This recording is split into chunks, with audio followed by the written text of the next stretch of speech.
একদিন আমার নবীর দরবারে ফেরেশতাদের সর্দার জিব্রাইল আসছে।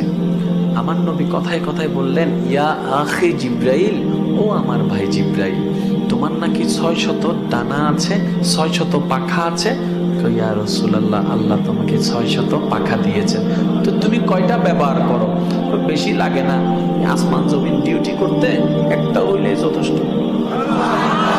মানে একটা দিয়ে সাফর মারলে হয়ে আছে, বাকি 599 ব্যবহার করা লাগে।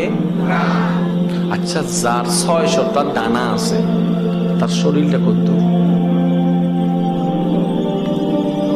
একটু বুঝার চেষ্টা করেন। যার আর ডানা ইঙ্কিও আছে, ফাঁকির ডানা না। জিব্রাইল যেমন তার ডানাও। আমার নবী বললেন, জিব্রাইল মনোযোগ মনোযোগ, নবী কথা বলছেন নূরের ফেরেশতা সর্দার জিব্রাইলের সাথে। কাদের নবী? আমাদের নবীতে একটু বাপ নিয়ে বলেন না ভাই, কাদের নবী?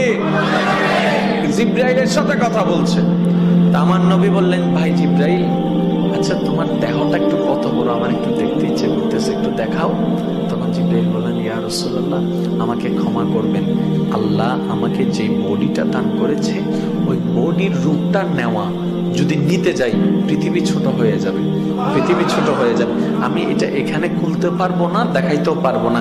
এটা যদি আপনি দেখতে চান আপনাকে আমার বাড়িতে যেতে হবে, মানে সিদরাতুল মুনতাহায় যদি যান তখন আমি আমার আসল রূপটা দেখাতে পারবো। এবার তো কথা শেষ।